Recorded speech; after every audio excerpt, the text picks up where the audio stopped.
بسم الله الرحمن الرحيم. الحمد لله رب العالمين، وصلى الله وسلم وبارك على المبعوث رحمة للعالمين نبينا محمد وعلى آله وصحبه أجمعين. أما بعد، السلام عليكم ورحمة الله وبركاته. And as you know, we have, with the grace of Allah Azza wa Jal, finished the book on Islamic Fiqh and covered in a very elementary and simple way the Sharia, the fiqh rulings that were made into this concise and beneficial book that I highly recommend that people download it, study it. They can always watch the 73 or 72 episodes on the website islamicfiqh.net. And I think if you manage to pass all the tests that the website is providing, you will be able to get a certificate, inshallah, signed in regards of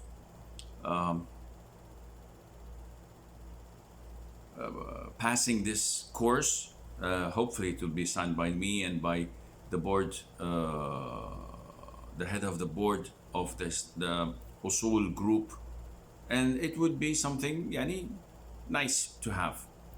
Hopefully in the coming week or so, we will maybe try to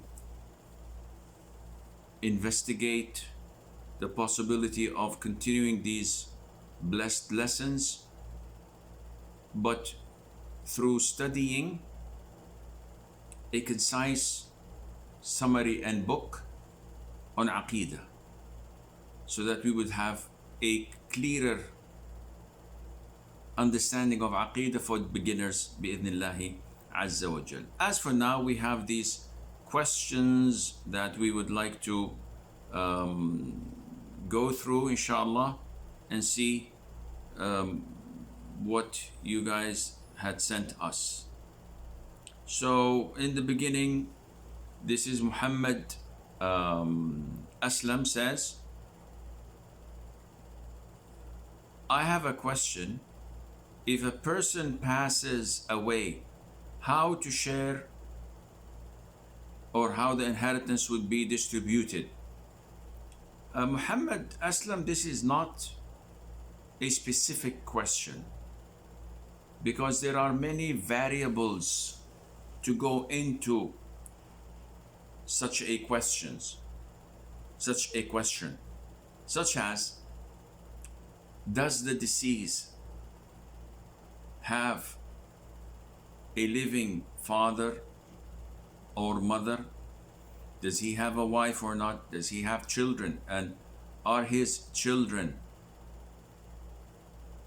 males and females, males only, or females only? And if he has females only, does he have siblings? And what is the gender of his siblings? So all of these variables contribute to answering your question.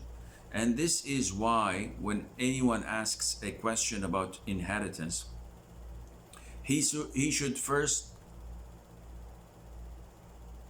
say what gender the deceased was. So he says, a man died. Okay, a woman died.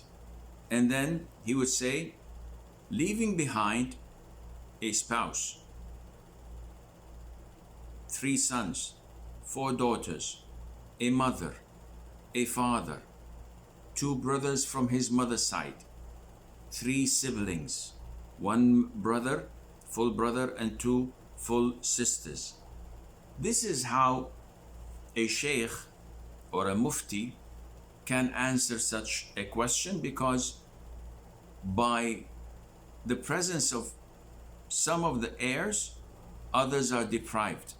So whenever there's a son or more to the deceased, immediately his siblings are blocked automatically, even if it's what was only 1 son. But if they were females, that's a different story. If there were only daughters, no sons. And likewise, in the presence of the father, the siblings are totally blocked, and so on. So you have to be more specific in your question. Tawfiq Wisha says, can you please explain what is meant by the right hand possession mentioned in the Quran? Example, Surah Al-Mi'raj, Surah Al-Ma'arij, and those who guard their private parts, verse 30. Okay. The right hand possession is referring to concubines possessed through Islamic war against the disbelievers.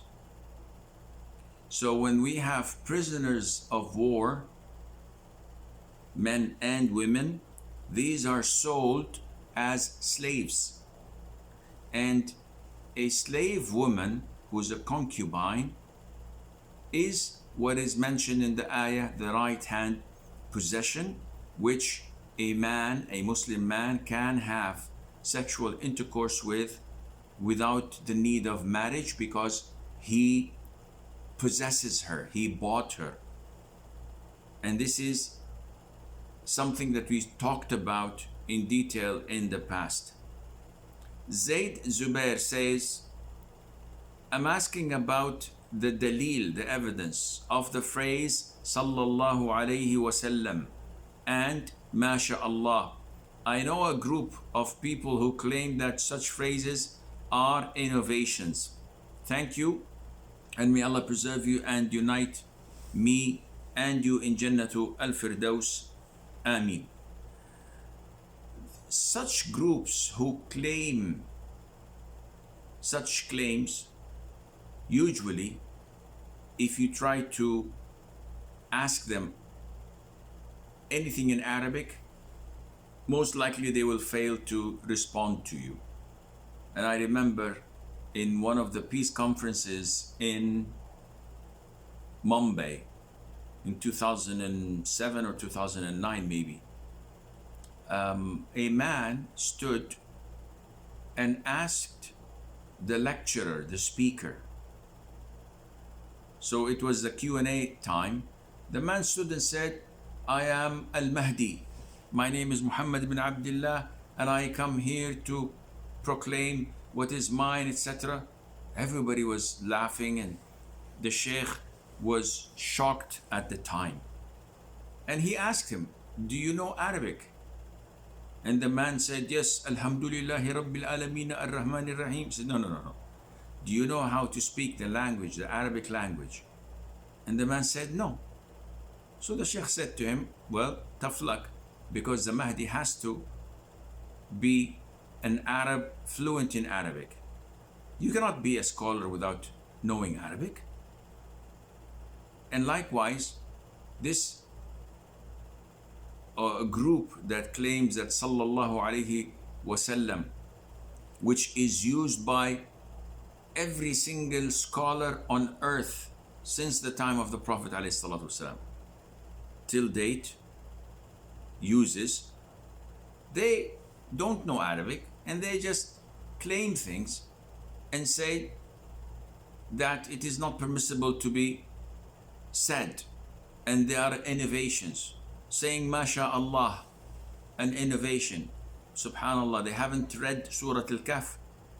MashaAllahu la quwwata illa billah, a phrase found in Surah Al-Kahf, which we recite every Friday. So akhi, don't waste your time with such imbeciles and individuals who do not even speak the language of the Quran, and then have the audacity to come and claim that this is right and this is wrong. Ibrahim Abdul Qadir says, I seek your prayer. May Allah Azza wa Jal make you and I steadfast on Islam till the day we die. What is the rule of creating another jama'ah in the same masjid after Imam completes Salah? May Allah protect you from all evil. Ameen. The issue of the second congregation in the masjid is an issue of dispute. The vast majority of scholars permit it, and their proof is the instruction of the Prophet ﷺ. After he had concluded Fajr prayer with his companions, a late comer entered the masjid. So the Prophet said to his companions, sallallahu alaihi wasallam, who among you would give charity to this man and pray with him? So one of the companions stood up and he offered with him a congregational prayer. And this is crystal clear that this is something permissible without any doubt, inshallah. Adil Jabbar says, you said that Tahiyyatul Masjid is a must before Friday prayer, and after Fard you can offer 4 Sunnah or 2. I have 2 questions. 1, are these Sunnah mandatory? The answer is, if you're referring to the 4 rak'ah or 2 rak'ah after Friday, the answer is no, they are not mandatory. If you're referring to Tahiyyatul Masjid, the answer is yes, it is mandatory. You must not sit until you offer it.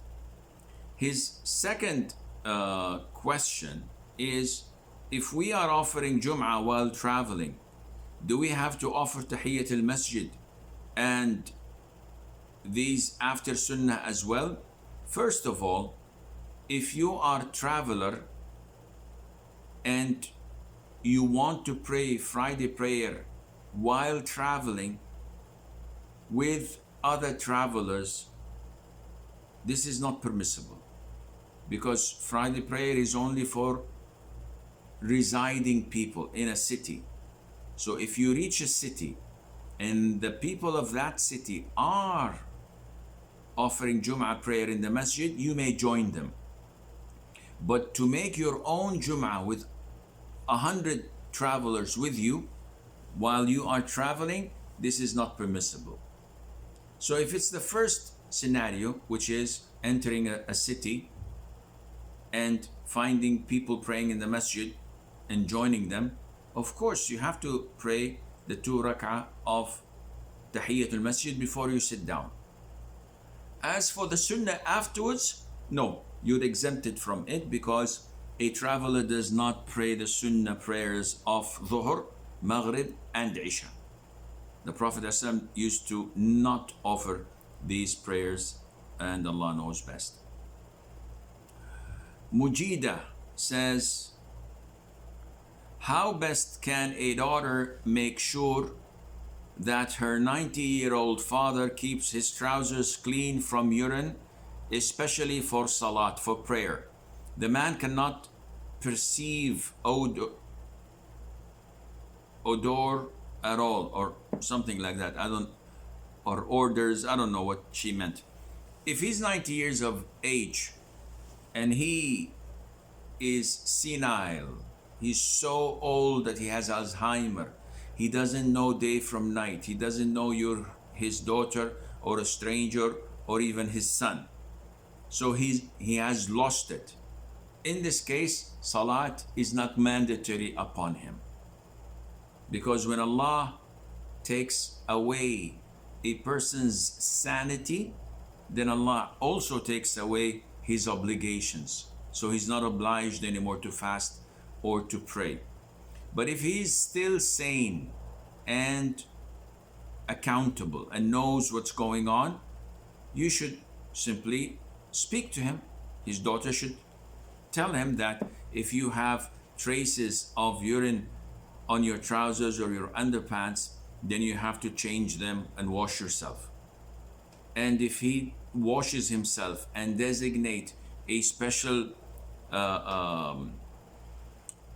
trousers for prayer, so that he is certain that these are always pure, and then he can soil, if he has urine incontinence, the other trousers, this is also okay, inshallah, and Allah knows best. Ibrahim says, can I skip Salah to see if my menses is over? If your menses is not over, if you still have menses, there's no Salat on you. But if you're meaning that you're approaching the time of purity, let us read the rest of the question. Like, I want to be sure before taking my ghusl, because sometimes I take ghusl many times, yet will see brownish color still coming. What to do? First of all, the brownish color can be before menses or after menses. Before menses is when a woman is pure. She prays, she fasts, she goes to school, she goes to work, she stays home. She has 21 to 23 days of purity. And then all of a sudden, she starts seeing brownish discharge, which usually comes a day, 2, 3, or maybe 4 days before the actual flow of blood. These brown discharges that come prior to the menses are najis, but they are not her menses. So every adhan, she goes and changes her nappies, washes herself, performs wudu and prays. And she is intact in wudu until the time runs out, and then she has to offer another wudu for the following fard prayer. This is one option when it comes before the actual menstruation. If it comes after the menstruation, and what do we mean by after? Meaning that the 6 or 7 days of menses, the blood stops to flow, then she sees and recognizes her purity. And her purity is recognized by one of two. Number one, the white thread-like discharge, which when she wipes, it shows no colors, but this white thread-like discharge. This is a clear sign of her purity. Or when the flow of the blood stops, she wipes and it comes clean. No discharges, no colors, nothing. This is another clear sign of her purity. She can now perform ghusl.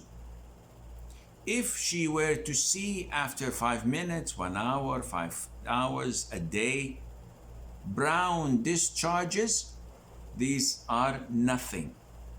She is pure. She has to take her ghusl once, and no matter how many times she sees this brown discharges, she should ignore it. After every adhan, she cleans herself, makes wudu. Cleaning herself meaning the changing the underwear and washing her private part affected by this brown discharge, and makes wudu and prays as normal. So I hope this answers your question. Rashid Al-Blushi says, there is a family dispute of two parties. One accused the other of trying to break into their house. They called the police and they were detained for 4 hours. This dispute happened during the month of Ramadan. After investigation, both by the police and the family, it was found out that a case was fabricated against the accused. So they were detained for 4 hours without any legitimate reason.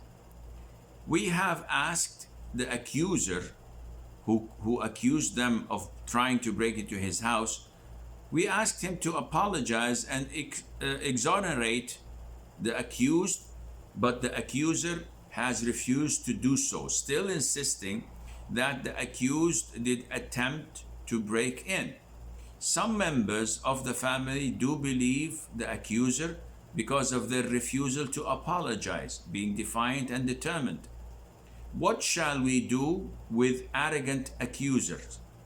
We have abstained from visiting him except when there is some kind of emergency. We are maintaining barely minimum contact with him. Need your advice for the way forward. Well, it seems to me, Rashid, that you are one of two. Either you were the accused, so you are offended by this relative who accused you unfairly and unjustly, or you're a third party. You have nothing to do with the accuser nor the accused. They're just relatives of yours. If you are the first, meaning that it is you who was harmed and your reputation was tarnished by his lies, you have all the right to keep your distance and not to see them except in occasions, and to reply to their salam if they give salam, and if they don't, you give salam. That's it. But if you are a third party, meaning that you have nothing to do with the accuser or the accused, you were not harmed personally, you cannot take a stance in a disputable issue like this, where you don't know where the truth is.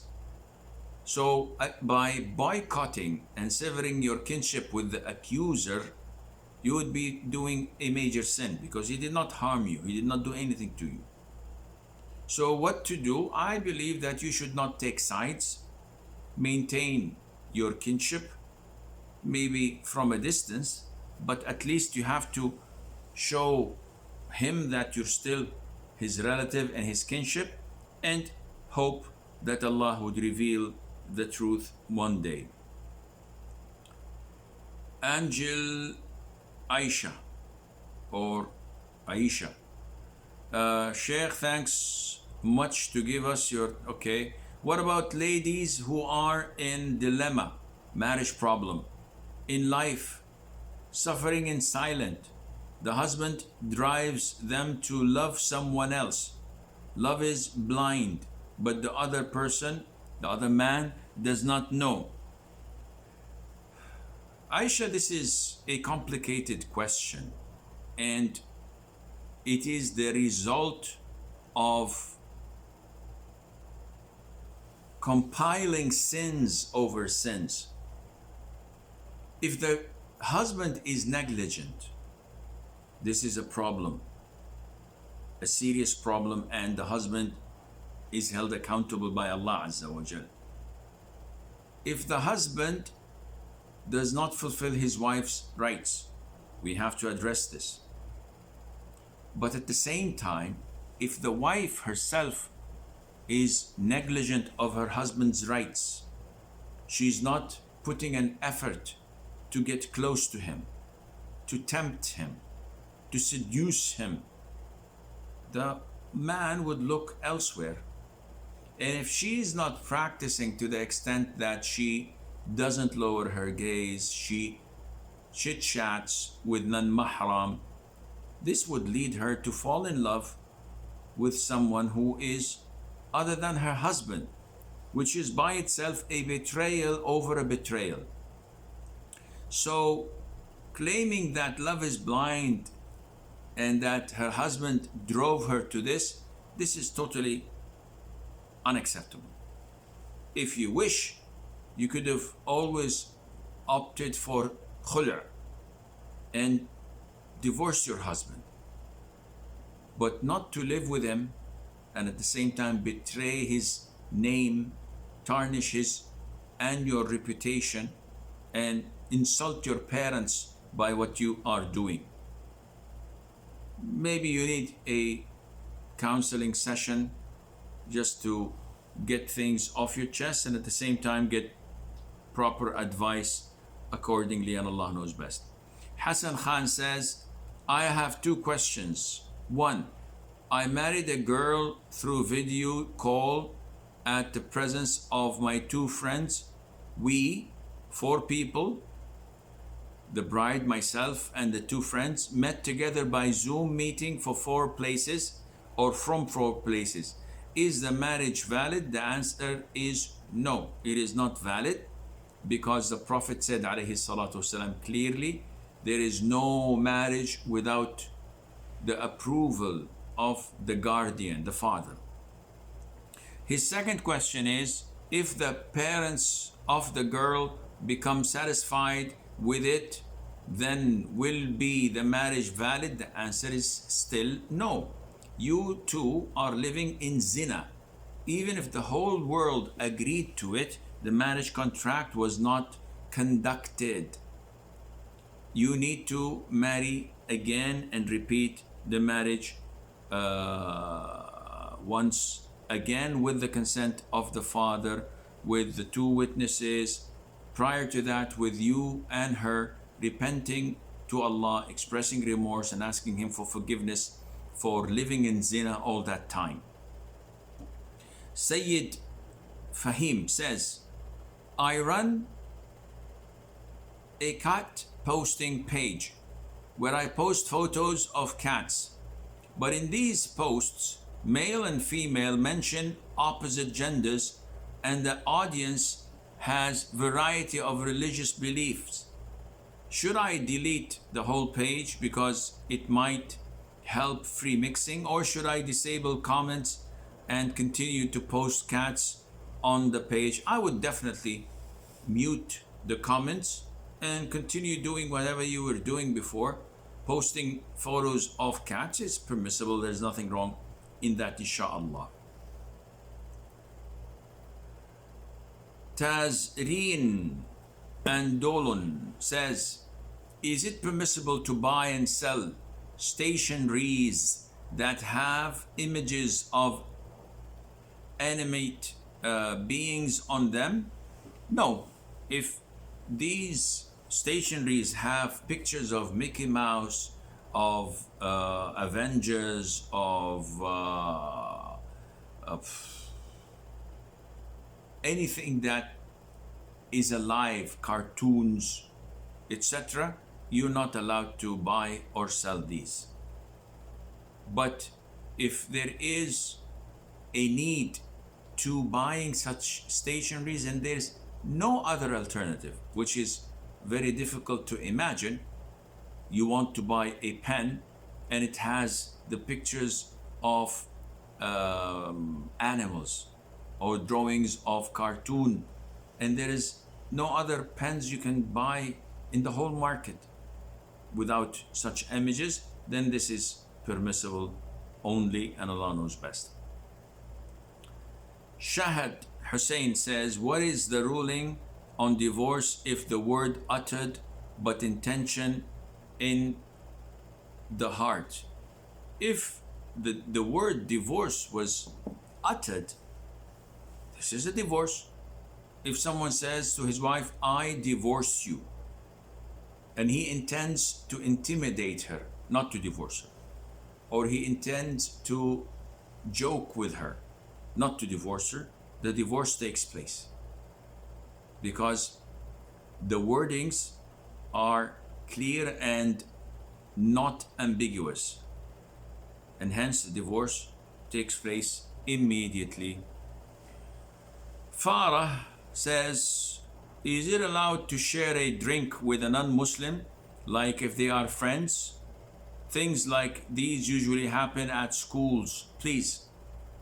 So if you're talking about sharing a Coke or a soft drink or a juice, there's no problem in that. Sharing it with a non-Muslim is permissible, and there's no problem in that, and Allah knows best. Latifa says, what part of the face consists of the beard? I think that she is asking about what are the borders of the beard. So the beard is the hair that grows on the lower jaw. This is called liha, and the beard is called lihya. So this is the lower jaw. I have rotten teeth, so I hope nothing comes out. Age. So this is the beard from here, and on the cheek where beard is grown. Now, if it's here, it's underneath the eye. This is not the beard. So you can shave this. You can shave this until this limit. This is your cheek bone. Beneath it, on your cheeks, this is your beard. You cannot shave it. Underneath, which is the neck itself, this is also not from the beard. So if somebody looks at the face and cuts from here, this is the face, this is your jaw. Now I'm underneath the jaw. I can cut and shave the whole area here up down to the neck, because this is not part of the beard, and Allah Azza wa Jal knows best. Akhlaq Ahmed says, I want to know about Prophet Muhammad's parents sallallahu alayhi wa sallam results on the day of resurrection. Well, the Prophet himself told us alayhi salatu wasalam about their fate when a man, and the hadith is in Sahih Imam Muslim, the most authentic hadith book after the Bukhari. We all know Bukhari and Muslim are all authentic and accepted by the whole ummah of Islam. A man came to the Prophet ﷺ and said, "O Prophet of Allah, where is my father?" His father was deceased. So he said, "Your father is in hell." So the man a little bit was taken. So the Prophet ﷺ comforted him by saying, "Your father and my father are in hell." Now, the Prophet ﷺ would not definitely lie to the man, telling him that his father is in hell, just to comfort him. Therefore, we have to accept this as a revelation from Allah. What is the reason? We were not told. We know that they followed the religion of Ibrahim, of monotheism, worshipping only Allah. And 50 or 100 years earlier, Ibn Jad'an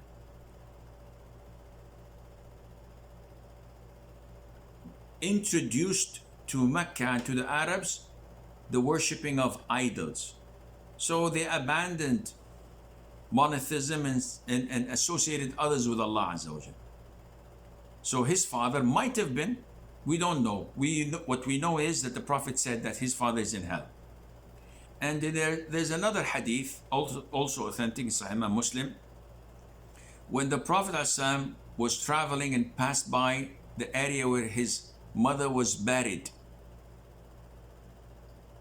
And he cried, alayhi salatu wasalam. So the companions asked him, "Why are you crying, O Prophet? Why are you weeping?" He said, "I requested my Lord to ask for forgiveness for my mother, and Allah denied me that," which means that she was not from among the people of paradise, and this is why it was prohibited to ask for her forgiveness. And I asked Allah to visit her grave, and Allah granted me that. So this is what the Prophet told us, alayhi salatu wasalam. And this is what Muslims believe. Now, do you think that any Muslim on earth would not do everything in his possession just to please the Prophet ﷺ by making his father and mother in paradise? Of course not. We would rather the Prophet's own father and mother be in paradise than our own parents, because we love the Prophet ﷺ and we love what he loves. But this is a decree and the ruling of Allah Azza wa Jal, that as Muslims we cannot transgress and try to defy or to object to, and Allah Azza wa Jal knows best. Ilhan says, I heard anyone who would have a little bit of attitude, that is boasting, he will not enter paradise. So as a Muslim, should we be proud to be Muslims or feel superior to other than Muslims, to non-Muslims? Boasting differs. So you can boast with your beautiful car, with your wealth, with your strength. And these are worldly things. Boasting about them is not a feature of a good Muslim. But this is nothing compared to arrogance, which is kibr. The Prophet said, alayhi salatu wassalam, and the hadith is in Sahih Muslim, لا يدخل الجنة من كان في قلبه مثقال ذرة من كبر. He who has an ant's weight of arrogance would never enter paradise, would not enter paradise. So one man stood up and said, O Prophet of Allah, each one of us would like to have his dress to be neat and beautiful and his shoes to be neat and beautiful. The Prophet said, no. Allah is beautiful and loves beauty. This is not arrogance. Arrogance is when you reject the truth. When someone comes to you and says this and that about you, which is true, and you reject it, you don't accept it, and you look down at people, you resent others. This is arrogance. So now when we come to the issue of being proud, what's the ruling of being proud of being a Muslim? Of course, this is the highest level of pride, that you are a Muslim. You enjoy being a Muslim. You're proud and honored to be a Muslim when others are not. There's nothing wrong in that. But when you look down at non-Muslims and treating them as insects, resenting them, humiliating them, disrespecting them, this is arrogance that will put you in hell. Why? Aren't we a superior people to them? You're superior to them because of your Islam, not because of the color of your hair or of your lineage. You're superior to them because of your Islam. If you're not walking the talk and you are humiliating them, insulting them, resenting them, thinking of yourself as a super species next to them, then you have a problem, and Allah knows best. Umar al-Faruq says, what's the ruling on praying Tahiyyatul Masjid at a non-Jum'ah masjid? It doesn't matter. The most important thing that it is a full-fledged masjid, whether Jum'ah is conducted or not. What does that mean? There are many masjids, there are full-fledged masjids, but Jum'ah is not conducted there because the size is not sufficient. The size is in a nearer masjid, which is a grand masjid. So people pray there only the 5 prayers, but not the Jum'ah. And it's a full-fledged masjid. It is a masjid that was built by the owner. The land and the building was given to Allah Azza wa Jal. So it's an endowment, waqf. So here, yes, you must pray 2 rak'ahs before sitting down. But if the masjid is a prayer hall, as our cousins in Malaysia say, surau. So it's not a full-fledged masjid. I go into a mall and there is this prayer hall. I sit without praying 2 rak'ahs. Someone says, hey akhi, this is a masjid, you have to pray 2 rak'ahs. I says, no, this is not a masjid. the administration of the mall tomorrow might change it and put it into a showroom and relocate the masjid elsewhere. A masjid has to be a full-fledged masjid that is owned by Allah Azza wa Jal. No one has the authority to sell it, to change it, to do anything to it. But a temporary masjid at your workplace, in the company, or in your residential building, that can be transformed into anything else later on. This is not a masjid that you're obliged to pray 2 rak'ahs, and Allah knows best. Bansi Ahmed says, should we raise our hands when we stand up for another rak'ah after each tashahhud? Because we may have to or more depending on which rak'ah we join the imam in salat. So I'll tell you the reason of Bansi's confusion. The hadith of Ibn Umar, may Allah be pleased with him, that tells us that whenever the Prophet stood up from the first tashahhud to the third rak'ah, he used to raise his hand saying Allahu Akbar. And this happens once in the salat, which is when standing from the first tashahhud to the third rak'ah. Now, if a person misses 1 rak'ah, so he is joining the imam in the imam's second rak'ah.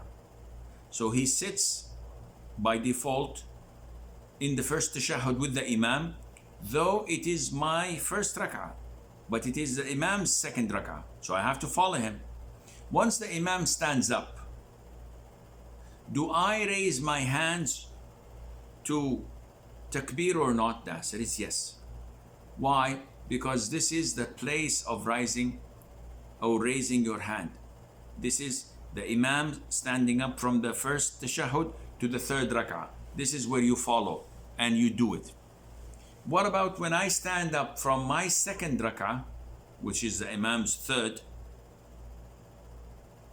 to my third rak'ah, which is the imam's fourth? There is no raising of the hands for you as a follower, because you did not sit for tashahhud. So the main thing is that if you're following the imam and the imam's position requires raising the hands as per the sunnah, you raise your hands. Elsewhere in the prayer, if you are in your first tashahhud standing up to the third, and this can be only imagined if you join the imam in the third rak'ah of Maghrib, or if you join the imam in the third rak'ah of Dhuhr or Asr. So I pray with the imam his third rak'ah, which is mine, my first. Then the imam prays the fourth rak'ah, which is my second, and we both sit for the final tashahhud of the imam and the first of mine. When he offers salam, I stand up for my third rak'ah, I raise my hands. Why? Because this is my third rak'ah and I am standing from tashahhud. So there's no problem in that, and I hope this answers your question. Muhammad Yusuf says, what is the ruling on forex trading? As in trading in Islam, the halal way. We answered this question so many times. I said forex trading is prohibited when dealing with gold, silver, or cash money. Totally prohibited. Because this is online, there is no reality, none whatsoever, to the presence of gold, and there is no simultaneousness in handling, give or take, physically. So this is totally prohibited. When it comes to other stocks, it is like any other commodity or stock exchange. The rulings is that you have to be certain that they possess it, that it is not financed by riba, like most companies, that they don't deposit their savings in banks and take riba on that. And the vast majority of companies, unfortunately, do this, and hence you should not be dealing with that. Farzana bint Fakhrul. Okay. Who are the Sayyids and where are they?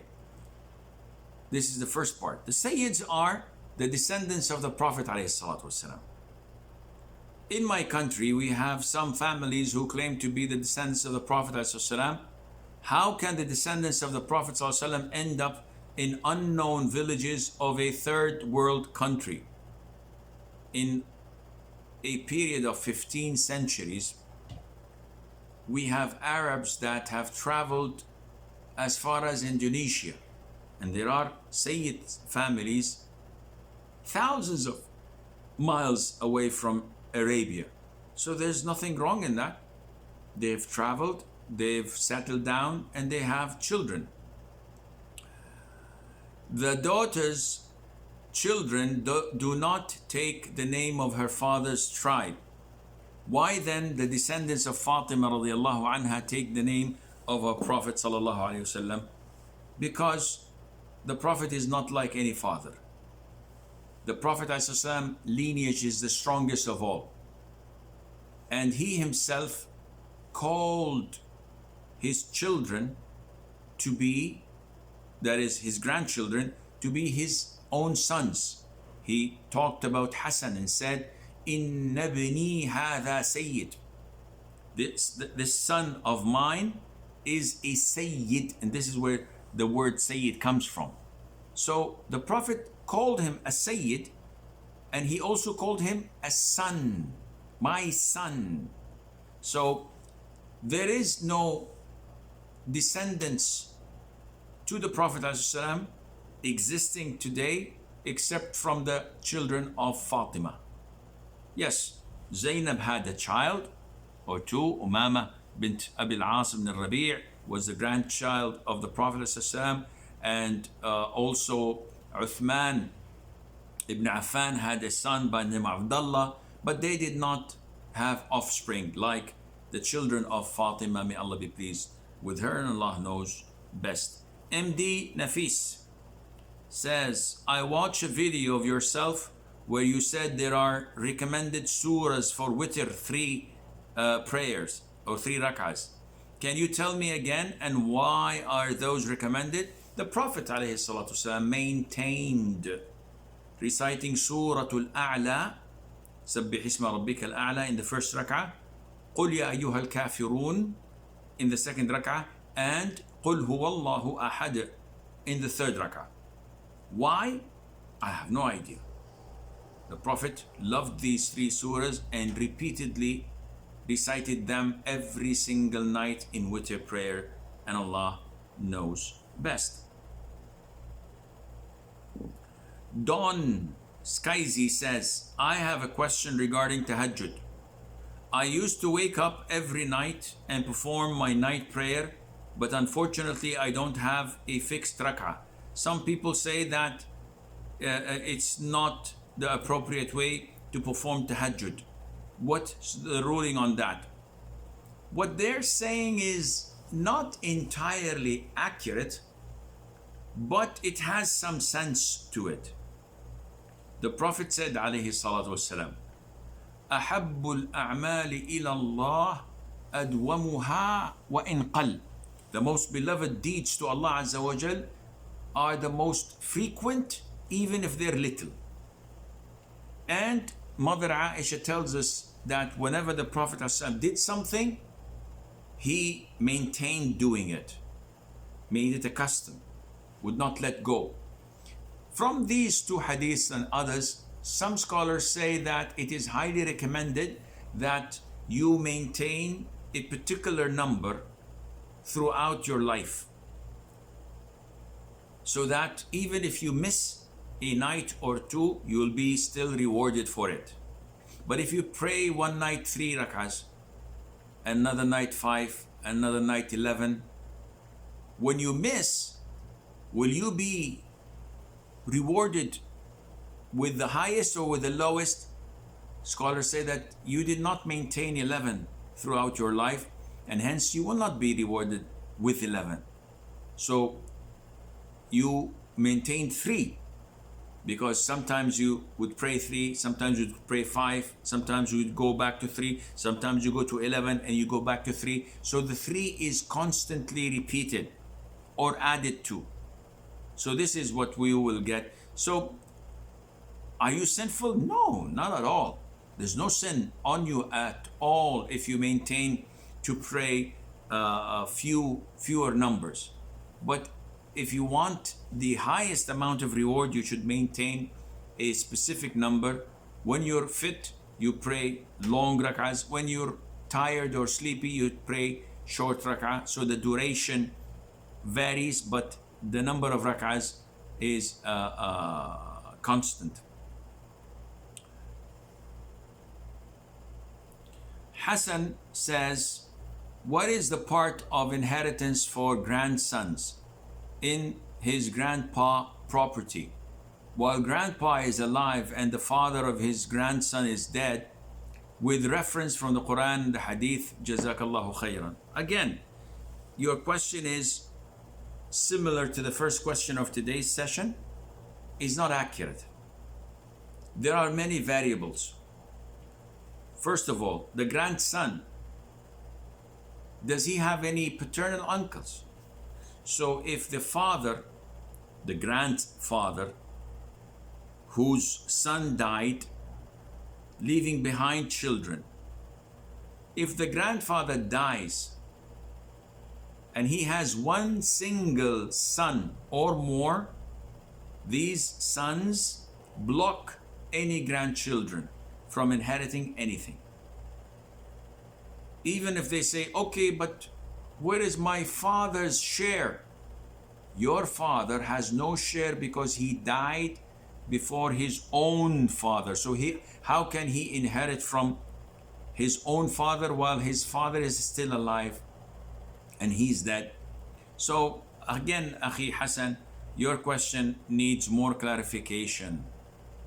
Fida says, can you discuss on the purity of small creatures like ants, roaches, house lizards, dead or alive, and also is their feces pure?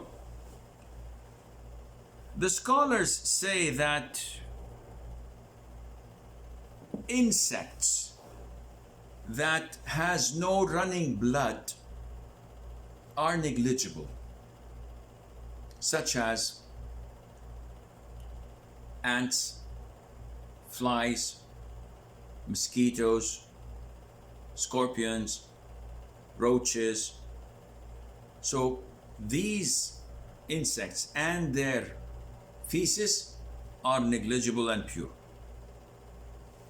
When an insect has running blood, they call it an-nafsu sa'ila, such as a lizard. Then this lizard or a mouse is najis, and the blood of it is najis, and its feces is najis as well. However, the most authentic opinion is, and this is the school of Abu Hanifa and the selection and choice of Sheikh Ibn Uthaymeen, that negligible amount of impurity is pardoned, which means that if we see feces of lizards or rats that are dried, these are najis, but we can simply swipe them away. If they're wet, we have to wash the area. So why do we neglect it when it's dry? Because when the Prophet ﷺ saw a cat and gave that cat some water, the companions were amazed. So the Prophet explained to them ﷺ that this cat is from among those that dwell upon you, males and females. What is the meaning of dwell? Meaning that our contact with them is frequent and it's too difficult to avoid such contact, if not impossible.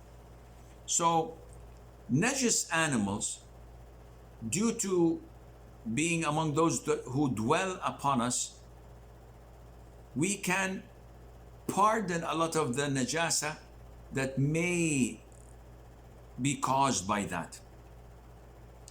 Dogs are an exception, because this was clearly stated that their najasa is highly impure and needs to be washed 7 times and once with soil.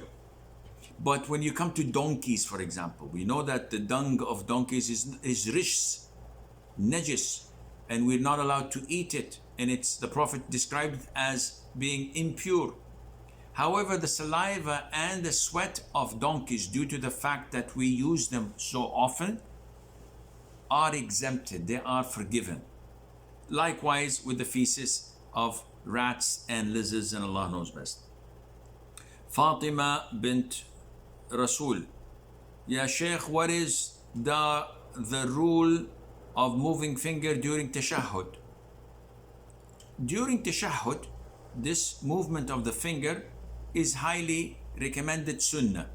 If you leave your hand like this and you don't move it, and you say Tahiyatullahi wa salatu wa tayyibat, your prayer is valid. If you want more reward and follow the sunnah, you wiggle it in its place, not up and down, just in its place, shake it a little bit like this, and this is a highly recommended sunnah, and Allah knows best. Sadman Saqib says, I found a wali to contact for marriage, but my parents are not responding in this regard. They say, get a job and get married then. I did istikhara. Should I stop contacting the wali? If you are unable to provide for your wife, if you are not financially independent, how are you going to get married? So if your parents are not approving and you don't have a job, you don't earn, how would you propose? So definitely you should delay and postpone this until you can stand on your own 2 feet, or you get the green light from your father that he will help you financially. Farhan Mahdi says, Ibn Majah, hadith number 4245, it was narrated by Thawban, may Allah be pleased with him, that the Prophet ﷺ said, I certainly know people of my nation who will come on the day of resurrection with good deeds like the mountains of Tihama, but Allah will make them like scattered dust. Can you please, sir, explain this hadith? It's an issue of dispute among scholars. The most authentic opinion is that this hadith is referring to hypocrites. Full-fledged hypocrites who look like us, who speak like us, and who may pray with us in the masjid and fast with us Ramadan, yet they're full-fledged hypocrites. They hate the religion, they hate the Muslims and Islam, and they pretend to be Muslims. These are the ones who would never ever benefit from their good deeds, and Allah knows best. Aisha Siddiqa says, I want to know about salat of travelers, as there are many opinions. Want to know from the Hanbali Fiqh. We don't follow a particular school of thought. We follow the Quran and the Sunnah with the understanding of the righteous predecessors, the 3 favorite generations. And when you look at all the evidences combined, you will find that a person has the right to take concessions of traveling as long as he did not settle down. So if you're traveling and moving from one place to the other, not settling down yet, you may shorten prayer and you may combine when needed. But if you go for 3 weeks, 2 weeks, and you settled immediately, you got an apartment, it's furnished, you're living there, and you're settling for a 1-year course or a 4-year bachelor degree, or for work, they're sending you to work there for a period of time, and you've settled down, then you should immediately, once you settled and feel settled, that you should start to complete your prayer and pray on time. Khulud Ismail says, if the woman divorced and her husband lives in another country and they did not meet for 2 to 3 years, so how can she count her iddah? And if he divorced her one time after 3 months, can she marry another man? If a woman was divorced, her iddah starts after the divorce, and her iddah is usually 3 monthly cycles if she's not pregnant. If she's too old to have menses, like she's over 60, in this case, it's 3 months period only. Even if she did not see him for 10 years, she must remain the period of iddah if this is the first or the second divorce. And this is 3 monthly cycles. Now, how can she count her iddah? Okay, we mentioned this. If he divorced her one time after 3 months, yeah, can she marry another man? If he divorced her once and she got 3 cycles, not necessarily 3 months, because sometimes women get 3 cycles in 2 months, and sometimes women do not get 3 cycles except in 6th or 7 months, depending on the regular timing of her menses. So if a man divorces a woman and she gets her 3 menses and he does not reconcile with her, she can immediately consider herself a stranger to him, and she can get married with the approval of her father and guardian. This is all the time we have until we meet next time, hopefully next Monday. Next Monday. I leave you fi amanillah. Wassalamu alaikum wa rahmatullahi wa barakatuh.